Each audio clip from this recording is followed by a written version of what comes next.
Well, we're at it again. JWC Livestream. JWC Livestream. This is Sublimated Posey with Ricky and David. I am Ricky. That's my name. And that's David Anderson down there, sort of. David, are you there? Yes, I am. I'm glad to hear that. This is excellent. Sublimated Posey, folks. We bring you creative lessons concerning what I call poetic voice fulfillment, which is you get your own voice, your own way of throwing words down on the paper. You maximize the amount of flowery language and you make it efficient with pacing so that you can tell any story, do anything. That's poetic voice fulfillment, becoming versatile with the words. But David Anderson here, our resident poet, he talks about language play, is it? Language play, word play. They're both good. Wordplay, yes. So now that is, I would imagine that revolves around your facility with poetry and language and being able to optimize that factor. That is the case, right? It is. It's also the delicate balance between too much abstraction and too little, and then the necessity for the poet to be true to his vision, but also produce something that can exist and sustain itself in the world. So it has a structure to it, so it won't collapse like something that is made from things that are far too fine, like dandelion seeds or the wings of a fly. It has to have a structure to it. It has to have a relationship to the human experience too. Yep. So if that's your goal, when you go to do creative stuff, when you go to throw down words, if your goal is to get your words into that sort of shape, that flowery shape, that and what he was saying about structure and balance and whatever, and it was symmetry, then this is what we're all about. We're regular creatives. I'm a creative obsessor. I write every chance I get, constantly, as often as possible, trying for 2,000 words a day. Because we got books to get done. There's only so many heartbeats left. It's wonderful to use your heartbeats for creativity, that transcendent force. It really, really helps writing inspiration and getting muse flashes and just having a blast, Episodic satisfaction, folks. It's on tap. All you got to do is access your creativity. And the mean-spirited, awful, sometimes terrible nature of the world fades away for just a little while.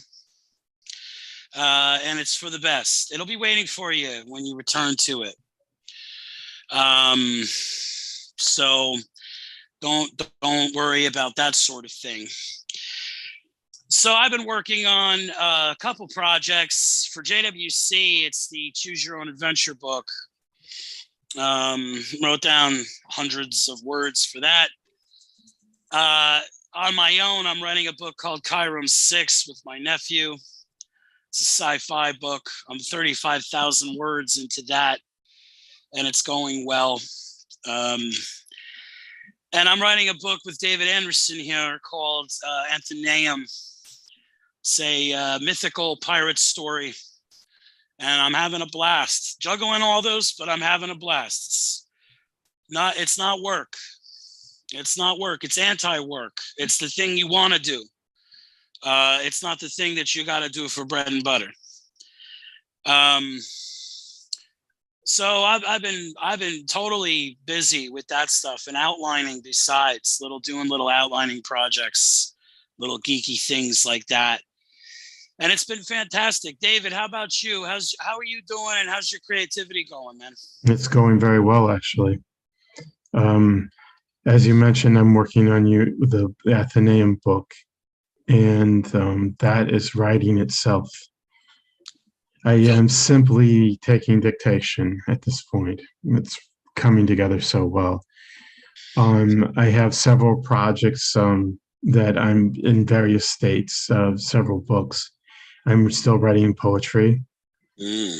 And I started a short story over the weekend called The Flip, which is about the renovation of an apartment and a haunting.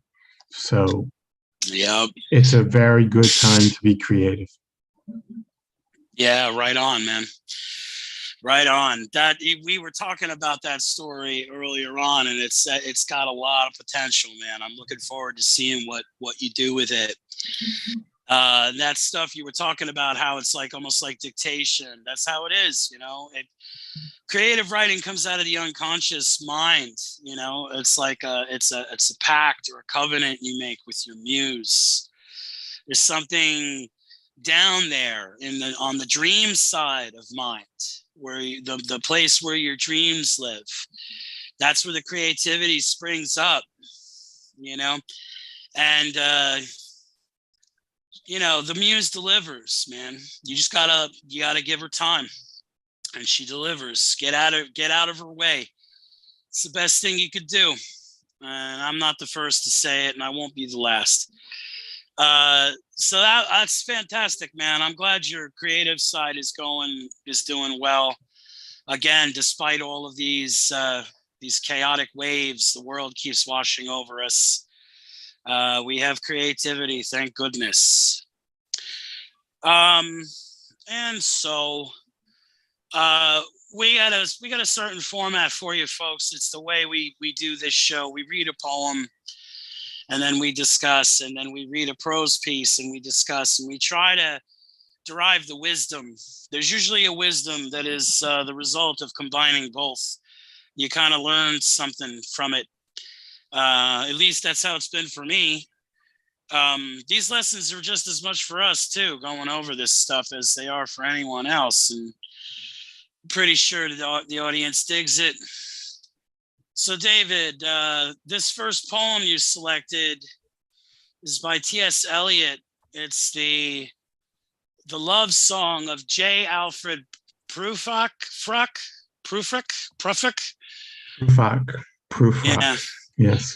Prufrock. Okay. Yes. Yeah, my if that's any sign of what my pronunciations are going to be like, we're going to be in trouble tonight.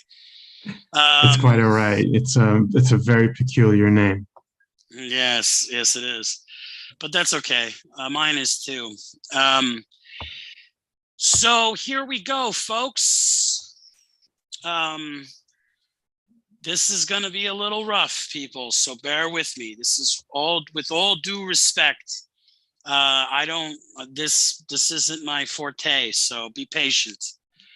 So, Cio credas chimia riposta fosse, e persona chimia tornassi al mondo, questa fiamma staria senza più scose, ma precioci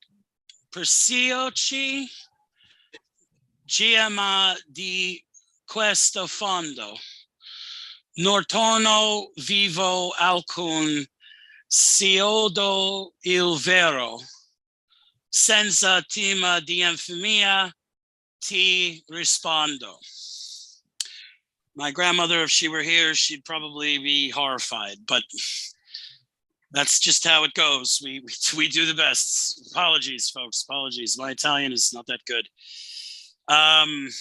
Let us go then, you and I, when the evening is spread out against the sky, like a patient etherized upon a table.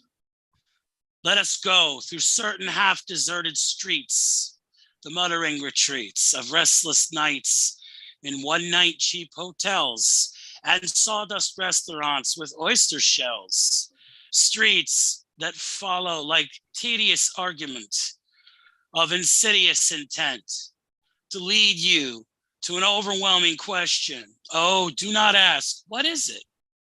Let us go and make our visit.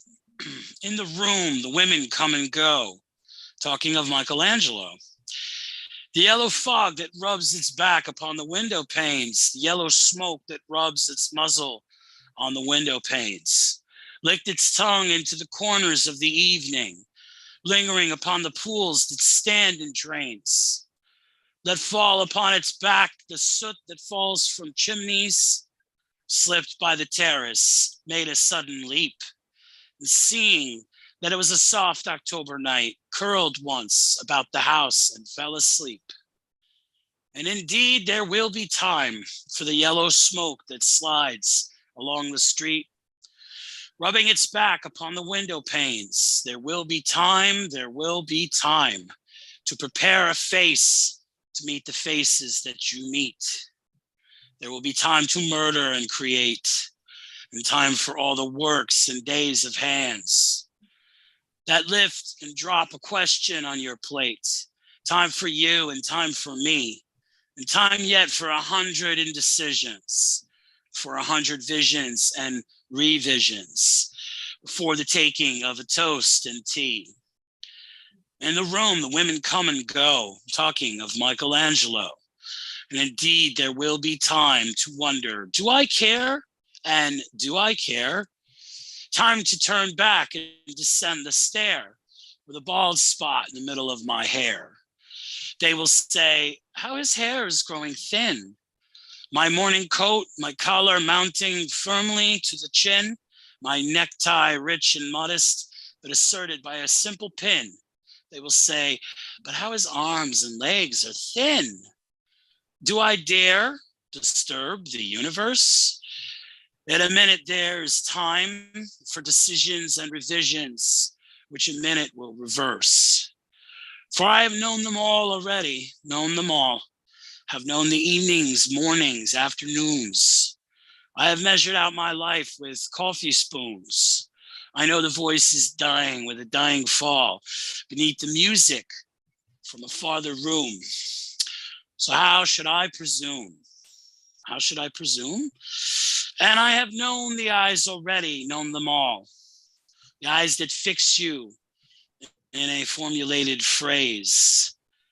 When I am formulated, sprawling on a pin, when I am pinned and wriggling on the wall, then how should I begin to spit out all the butt ends of my days and ways?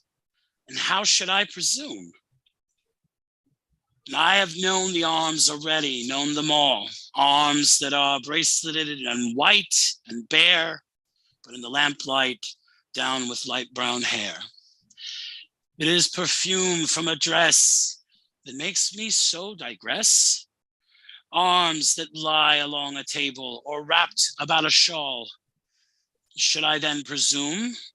And how should I begin? Shall I say, I have gone at dusk through narrow streets and watched the smoke that rises from the pipes of lonely men in shirt sleeves leaning out of windows? I should have a pair of ragged claws scuttling across the roofs of silent seas, the floors of silent seas. And the afternoon, the evening sleeps so peacefully, smoothed by long fingers, asleep, tired, or it malingers, stretched on the floor here beside you and me. Should I, after tea and cakes and ices, have the strength to force the moment to its crisis? But though I have wept and fasted, wept and prayed, though I have seen my head, grown slightly bald, brought in upon a platter, I am no prophet. Here's no great matter. I have seen the moment of my greatness flicker, and I have seen the eternal footman hold my coat and snicker. And in short, I was afraid. Would it have all been worth it after all? After the cups, the marmalade, the tea? Among the porcelain, among some talk of you and me, would it have been worthwhile to have bitten off the matter with a smile, to have squeezed the universe into a ball, to roll it towards some overwhelming question, to say, I am Lazarus, come from the dead, come back to tell you all. I shall tell you all. If one settling a pillow by her head should say, that is not what I meant at all. That is not it at all. Would it have been worth it after all? Would it have been worthwhile after the sunsets and the dooryards and the sprinkled streets, after the novels, after the teacups, after the skirts that trail along the floor, and this and so much more? It is impossible to say just what I mean, but as if a magic lantern through the nerves and patterns on a screen, would it have been worthwhile if one settling a pillow or throwing off a shawl and turning toward the window should say, that is not it at all. That is not what I meant at all. No, I am not Prince Hamlet, nor was meant to be. I'm an attendant lord, one that will do to swell a progress, start a scene or two, advise the prince, no doubt, an easy tool. Deferential, glad to be of use. Politic, cautious and meticulous, full of high sentence, but a bit obtuse. At times, indeed, almost ridiculous, almost at times the fool. I grow old. I grow old. I shall wear the bottoms of my trousers rolled. Shall I part my hair behind? Do I dare to eat a peach? I shall wear white flannel trousers and walk upon the beach. I have heard the mermaids singing, each to each. I do not think that they will sing to me. I have seen them riding seaward on the waves, combing the white hair of the waves blown back. When the wind blows, the water white and black, we have lingered in the chambers of the sea, by sea girls wreathed with seaweed red and brown, till human voices wake us and we drown. That is tasty, ain't it? Boy, oh boy, something magical about that one. A nice meandering through space and time, a gradual aging. So it's a reverse memory situation. He's asking himself, has his life been worth it the way he's led it? And he sees all these fae and these phantoms, these interesting things. He hears people asking him questions. That's the mind of a poet, let me tell you. My mind sounds like that sometimes, although it's been too long since I've been able to write something that even approaches, that's even fit to stand in the shadow of this, I would say. So delicious a verse it was. I really liked it. I got to read more Eliot, clearly. People have been begging me to for years, and it's just, but that was a fantastic situation. David, what did you think of that read, and what did you think of the poem, please? The reading was very good, and the poem is a classic poem. It's listed on many lists as being one of the greatest accomplishments in poetry. There's a lot we can say about the piece, but selfishly, rather, as a poet, I feel like it's very biographical to a certain extent because we have the poet aging. He's reached a certain notoriety as a poet. He's had a career. He's established in society, and he's looking back at all of the events in his life, and he's seeing himself aging. So it's really a very existential a moment of despair. There's a crisis occurring in his mind. The wonderful lines of measured my life out in coffee spoons. It's just, or the eternal footman holding my coat and snickering. All of these delicious little lines that time, this footman of eternity, someone could say is God, if you like, or it could just be eternity itself. He's getting us to look at the enormity of things and our place. So he's reaching out into a much higher scale in a cosmic way and asking the reader to not take themselves so seriously, I believe. And it's highly it's dense with symbolism, and also it's also dense with surrealism too, to a certain extent. We could talk about this poem for days and days and days and days and not get anywhere near the end of the discoveries that we can find in it. So it was one that I was taught in 7th grade by a teacher. I didn't understand it because I played video games when I was in the 7th grade. I watched television. I thought it was very boring. I thought like a child, therefore something like this was just too enormous. This is really a poem for an adult. It's not for a child in any way. I see what you mean by that. Between the mermaids and I believe that line, how they swim around him, but then there's that line about sprawled on a pin. Yes. So the idea is there's this, is stretching into this smallness. There's a contradictory nature to it. Very, very poetic. And you're right. There's so many treasures glittering as you read down the page. It really is almost a miracle. It's hard to argue that. It's an amazing poem. I have heard the mermaids singing each to each. I do not think that they will sing to me. To me, that's Eliot saying the poet is finally excluded after he's accomplished his work. He's disposed of like the hero in a certain way. The vision ends up being far more important than the person who envisioned it, the dreamer. So all are dispensed with. All are small in the great, in grand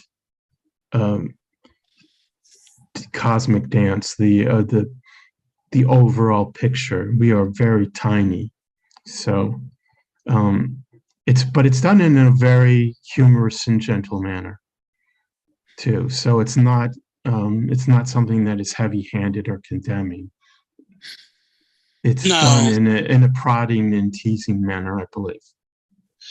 Yeah, it's an introspection and a weighing of the years, Yes. Very, very artfully and soulfully put. It's magnificent. Agree with you. It's hard to say enough nice things about it. Well, with a poem like that, I'll tell you, there's so much to learn, folks. Go out, crack open a book of Posey. You sitting there, you worried about what you're going to write, how it's going to sound? Get in there, figure it out, man.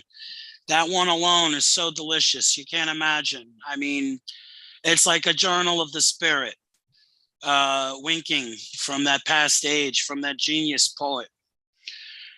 We move on to our prose sample, our prose section.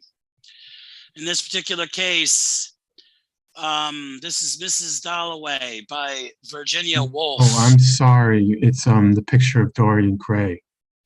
Oh, I have. Oopsie daisy. Okay, well,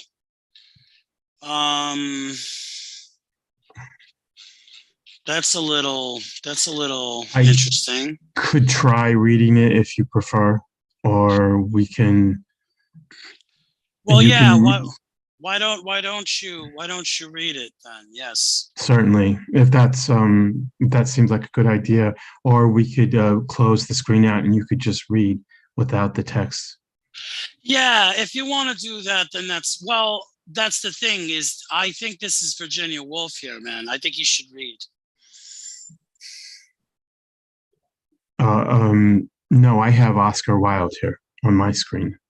Yeah, well, that's what I'm saying is I don't have that here with me. Right. Okay.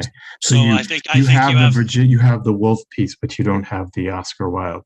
This was a correct. blunder on my part, so I'd like to apologize to the listeners. No, that's I'm sure we're all okay with that, man. If you'll just do us the service then of reading this. I will. I will do my best. I certainly cannot do as well as the host. So please bear with me. The Yeah, that's fine. The Picture of Dorian Gray by Oscar Wilde. Chapter 20. Now this is the final chapter in the book. So it's the resolution of the story. It was a lovely night, so warm that he threw his coat over his arm and did not even put his silk scarf around his throat. As he strolled home, smoking his cigarette, two young men in evening dress passed him. He heard one of them whisper to the other, "That is Dorian Gray." He remembered how pleased he used to be when he was pointed out, or stared at, or talked about. He was tired of hearing his own name now. Half the charm of the little village where he had been so often lately was that no one knew who he was. He had often told the girl whom he had lured to love him that he was poor, and she had believed him. He had told her once he was wicked, and she laughed at him and answered that wicked people were always very old and very ugly. What a laugh she had, just like a thrush singing. How pretty she had been in her cotton dresses and her large hats. She knew nothing, but she had everything that he had lost. When he reached home, he found his servant waiting for him. He sent him to bed and threw himself down on the sofa in the library and began to think over some of the things that Lord Henry had said to him. Was it really true that one could never change? He had a wild longing for unstained purity of his boyhood, his rose-white boyhood, as Lord Henry had once called it. He knew that he had tarnished himself, filled his mind with corruption, and giving horror to his fancy, that he had been an evil influence to others. And he had experienced a terrible joy in being so, and that of the lives that he had crossed over his, it had been the fairest and the most full of promise that he had brought to shame. But was it all irretrievable? Was there no hope for him? Ah, in what a monstrous moment of pride and passion he had prayed that that portrait should bear the burdens of his days. He had kept his unsullied splendor of eternal youth. All his failures had been due to that. Better for him that each sin of his life had brought its sure, swift penalty along with it. There was purification in punishment. Not forgive us of our sins, but smite us for our iniquities, should be the prayer of man to a most just God. The curiously carved mirror that Lord Henry had given him so many years ago now was standing on the table, and the white-lipped cupids laughed around it as of old. He took it up.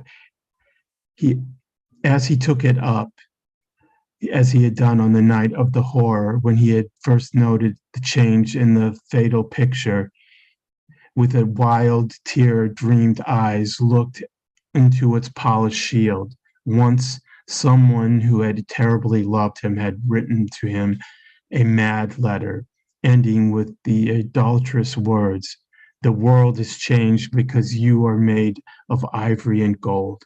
The curves of your lips rewrite history." The phrase came back to his memory, and he repeated them over and over to himself.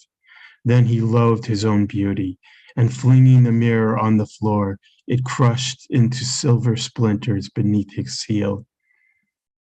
It was his beauty that had ruined him, his beauty and the youth that he had prayed for. But those two things, the life might have been free from stain. His beauty had been to him but a mask, his youth but a mockery. What was youth at best? A green, unripe time, a time of shallow moods and sickly thoughts. Why had he worn its livery? Youth had spoiled him. It was better not to think of the past. Nothing could alter that. It was of himself and of his own future that he had to think. James Vane was hidden in the nameless grave in Shelby churchyard. Alan Campbell had shot himself one night in his laboratory, but he had not revealed the secret that had been forced to know. The excitement, such as it was, over Basil Hallward's disappearance would soon pass away. It was already waning. He was perfectly safe there, nor indeed was it the death of Basil Hallward that weighed him most upon his mind. It was the living death of his own soul that troubled him. Basil had painted the portrait that had marred his life. He could not forgive him that. It was the portrait that had done everything. Basil had said things to him that were unbearable. He had yet borne with patience. The murderer had been simply the madness of a moment. As for Alan Campbell, his suicide had been his own act. He had chosen to do it. It was nothing to him. A new life, that was what he wanted. That was what he was waiting for. Surely he had begun already. He had spared one innocent thing at any rate. He would never again attempt innocence. He would be good. As he thought of Hetty Merton, he began to wonder if the portrait in the locked room had changed. Surely it was not still so horrible as it had been. Perhaps if his life became pure, he would be able to expel every sign of evil passion from the face. Perhaps the signs of evil had already gone away. He would go and look. He took the lamp from the table and crept upstairs. As he unbarred the door, a smile of joy flitted across his strangely young-looking face and lingered for a moment about his lips. Yes, he would be good, and the hideous thing that he had hidden away would no longer be a terror to him. He felt as if the load had been lifted from him already. He went in quietly, locking the door behind him, as was his custom, and dragged the purple hanging from the portrait. A cry of pain and indignation broke from him. He could see no change, saving that in the eyes there was a look of cunning, and in the mouth the curved wrinkle of the hypocrite. The thing was still loathsome, more loathsome, if possible, than before. And the scarlet dew that spotted his hand seemed brighter and more like blood newly spilled. Then he trembled. Had it been merely vanity that had made him do his one good deed, or desire for a new sensation, as Lord Henry had hinted with mocking laugh, or that passion to act part of that something makes us do finer things than we are ourselves, or perhaps all of these. Why was the red stain larger than it had been before? It seemed to have crept like a horrible disease over the wrinkled fingers. There was blood on his painted feet, as if the thing had dripped, blood even on the hand that had not held the knife. Confess. Did he mean that he was to confess, to give himself up and be put to death? He laughed. He felt that the idea was monstrous, and besides, even if he did confess, who would believe him? There was no trace of the murderous man anywhere. Everything belonged to him had been destroyed. He himself had burned what had been below stairs. The world would simply say he was mad.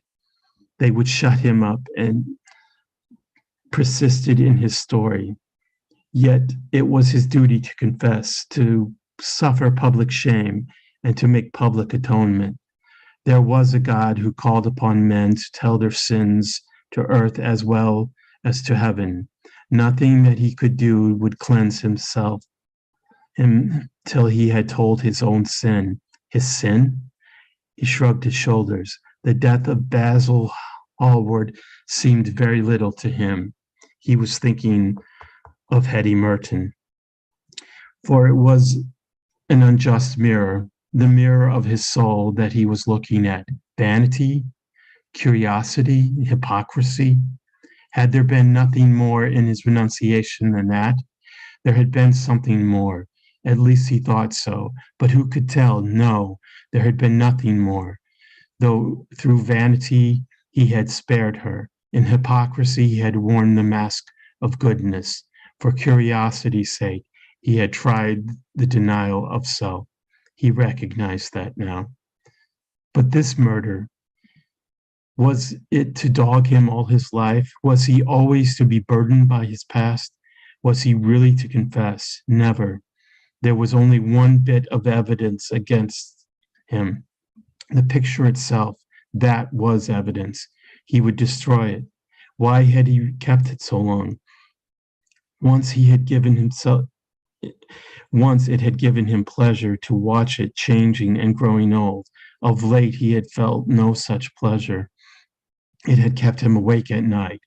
When he had been away, he had been filled with terror lest other eyes should look upon it. It had brought melancholy across his passions. Its mere memory had marred many moments of joy. It had been like consciousness to him. Yes, it had been conscience. He would destroy it. He looked around and saw the knife that had stabbed Basil Hallward. He had cleaned it many times, till there was no stain left upon it. It was bright and glistened. As it had killed the painter, so it would kill the painter's work. And all that meant, and that's all that meant. It would kill the past, and when that was dead, he would be free. It would kill this monstrous soul life. And without its hideous warnings, he would be at peace. He seized the thing and stabbed the picture with it. There was a cry heard and a crash. The cry was so horrible in its agony that the frightened servants woke and crept out of their rooms. Two gentlemen who were passing in the square below stopped and looked at the great house. They walked on till they met a policeman and brought him back. The man rang the bell several times, but there was no answer except for the light in one of the top windows. The house was all dark. After a time, he went away and stood in an adjoining portico and watched. "Whose house is that, constable?" asked the elder of the two gentlemen. "Mr. Dorian Gray, sir," answered the policeman. They looked at each other as they walked away and sneered. One of them was Sir Henry Ashton's uncle. Inside the servants' part of the house, the half-clad domestics were talking in low whispers to each other. Old Mrs. Leaf was crying and wringing her hands. Francis was as pale as death. After about a quarter of an hour, he got the coachman and one of the footmen and crept upstairs. They knocked, but there was no reply. They called out. Everything was still. Finally, After vainly trying to force the door, they got on the roof and dropped down to the balcony. The windows yielded easily. Their bolts were old. When they entered, they found hanging upon the wall a splendid portrait of their master. They had last seen him in all of the wonder of his exquisite youth and beauty. Lying on the floor was a dead man in evening dress with a knife in his heart. He was withered, wrinkled, and loathsome of visage. It was not till they had examined the rings that they recognized who it was.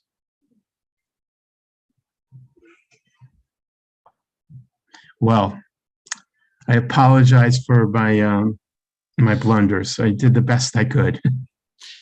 No, that was fine. It was a good read, man. Soulfully done. And it was. I mean, that's a beautiful text. The voice is real nice and wordy, and it's gorgeous. Yes. Yeah. So we know who Dorian Gray is.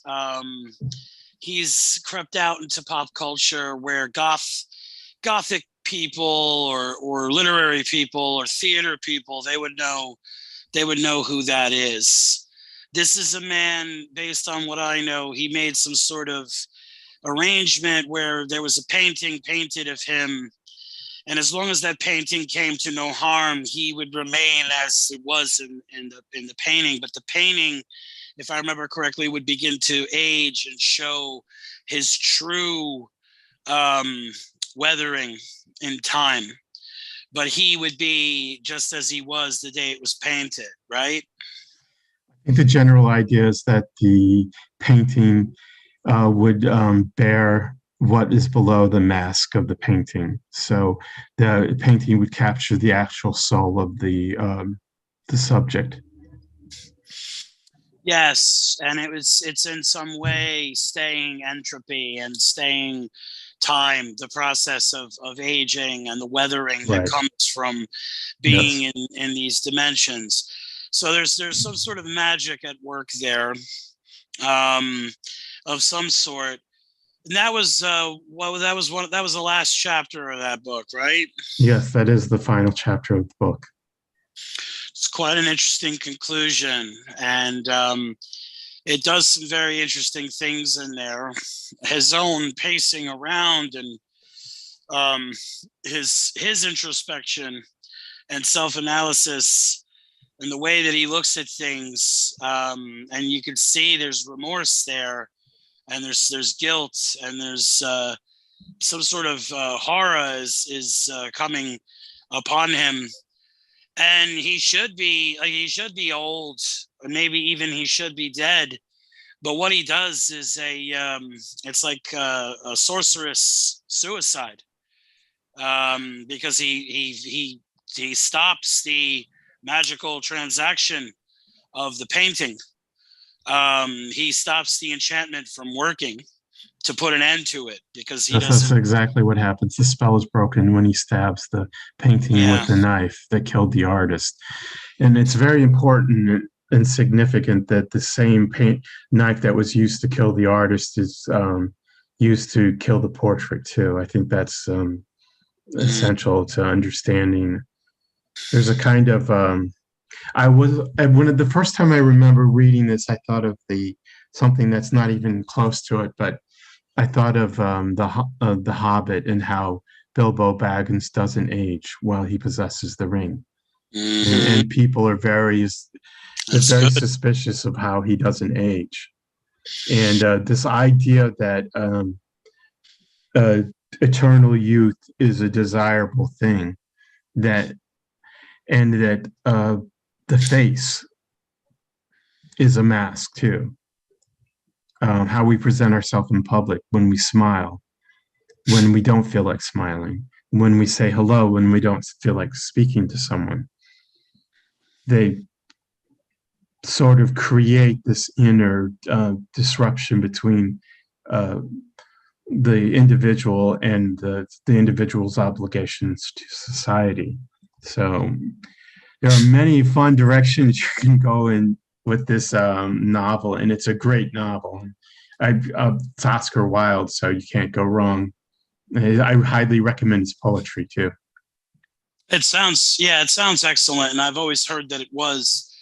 And it's funny you should mention that about Bilbo's funny magic ring, the one that turns out to be the One Ring, and how it does, it imparts immortality, or at least a stay of mortality, where it seems as though the winds of time have no effect, no matter what. And when it comes down to eternal youth or deathlessness or immortality, of course, it's always about the price. What price do you pay for such things? And it's clear that this gentleman, he paid too steep a price. It ravaged his life, his unchanging life, and then it seems to have maddened him a little bit, or maybe it drove him sane, depending on how you want to argue it. It's a pretty. It's a. Go ahead, please. It's also the crimes that he committed, the murders that he committed, and all of the ugliness of his soul. It's all there in the portrait. So it's tormenting him.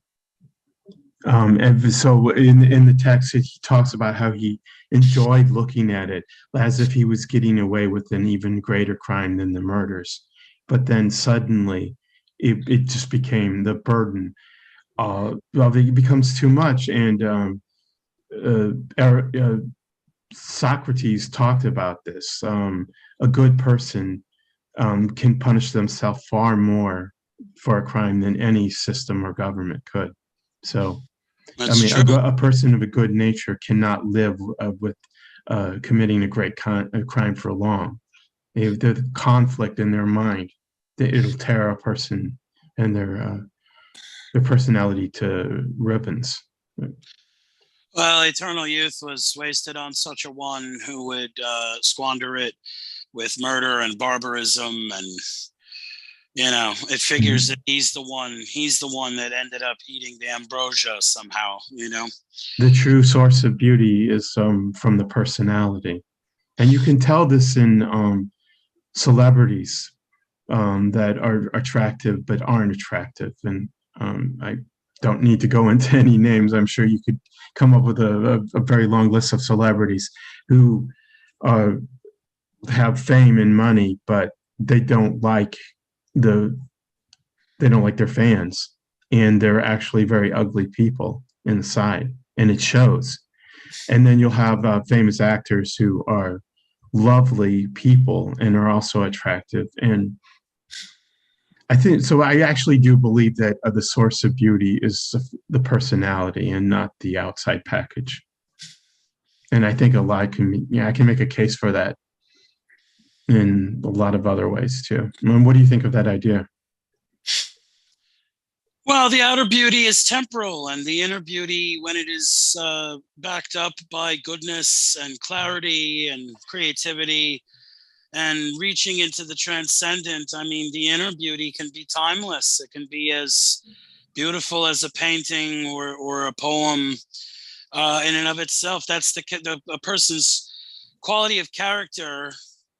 The way that they are. There are some people that are beautiful as the sunset. I can't argue with that. Not at all. It's very, very, it's a very, very moving thing to consider. It's like all these other great stories, the thought experiment of a painting that confers eternal youth, and who would you give that to, and what like how would they use it? It's a very good passage, and thank you for reading it, David. Yes, I have to apologize again for getting the wires crossed this evening. I don't know what happened, but don't worry about it, man. We're doing fine. Accidents will happen. Yes. So the wisdom to me, and I love how this kind of worked out this way. The poem is a pleasant introspection unpacking a life, and that person's asking, was it worth it? And he's old now, like he's aging, he's accepting aging, and he's asking, was it worth it? And it seems to me that it was for him. Now, this person, this Dern Gray, he's not asking if it's worth it. He knows it wasn't worth it.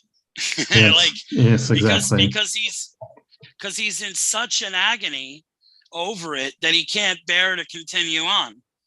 And he did all those terrible things, and the only mercy he has is being able to plunge that terrible murderous weapon to end his own situation. And then if that's setting him free, then mercy. If it's not, then who knows? But I like that concept of temporal introspection versus timeless introspection. One measuring the worth and the other one devaluing the whole thing. Feeling the legend, he does go on, kind of like losing the society, his place in society. And there's a legend in Irish myth of what's called the Hag of Bara, which is this woman who seeks eternal life, and she's cursed with it. And the curse comes not in any direct way, but it comes through the constant loss of the people around her. So she's cursed to live for eternity, and she doesn't have a society or family or loved ones. So the punishment, there is and you find that in vampire tales. There's a kind of you're living out of time, therefore you can't live in time and be part of time as it exists for mortals. So it's a punishment. It's a very, yeah. Yeah, it's a societal annihilation. Right. Because again, you're not a human anymore. No. And it's the alienation from humanity that comes when you change the rules. Mm-hmm. Like one day they may have immortality on demand. You take this treatment for 10 years and you'll live 3 centuries, Yes. And then those people will not be the humans that you and I are. That doesn't mean we should hate them, but they just won't. It's not me that's saying it.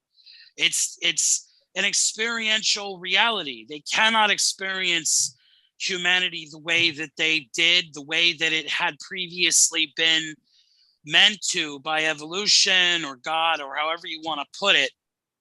Now that you've stepped beyond that human confinement of mortality, of finitude, you can't be a human the way that other humans are. You don't have that issue anymore. So it's very interesting to contemplate for all of our sci-fi, for all of our fantasy and horror writers out there. Think about that very, very deeply. Think about the concept of a temporal introspection about what was in time, and then that moment where you cross over into a timeless or a deathless introspection, a post-human introspection. That could apply for non-human intelligence of all sorts, AI, angels, vampires, any of that stuff. When you leave behind the confines of temporality and it no longer affects you, you're sealed away from the atmosphere of entropy. It changes everything. I mean, it must, right? So contemplate that, folks, when next time you're writing. And if you want to, I mean, it gave me a story idea just listening to all of this. I feel inspired. There's a thing I want to do now, but I'm not going to bring it up just yet. I think we're gonna let it marinate a little bit and see what it does. Well, that's the entire purpose of this live stream, is to inspire people with new ideas and new ways, new modes of thinking about how they create their stories too. Absolutely. Or write their poetry even. Yes. That's what we're here for. We're here for, folks, is just like David said. And look at that. Whoopsie daisy. Time flies when you're being creative. It's unbelievable. It's like the JWC live stream is like a bullet train. Before you know it, the trip's over. Thank you very much for listening to our show today. David, thank you for presenting that stuff and for reading. It was really fantastic. I had a blast. I had a blast like always, and I bet our audience did too. Everybody, please head on over to joeswritersclub.com. Go to joeswriters.club and sign up on our forums. Head over to Joe's Writers Club, JWC, all of our social media, Facebook, Twitter, all that stuff is up and running. Drop comments, you know, by all means, interface. Head over to YouTube. Go to Joe's Writers Club's YouTube channel, JWC YouTube. That's for our live streams. Please like and subscribe. Leave some comments. Let us know what you think of the shows, what you like, what you don't. But moreover, how these shows have inspired you and how they have made your writing different. We would love to hear from you. Once again, I'll thank David Anderson, our resident poet, for being on the show today and for reading and presenting that stuff. And we thank you very much for listening, folks. We'll see you soon, all right? Take care.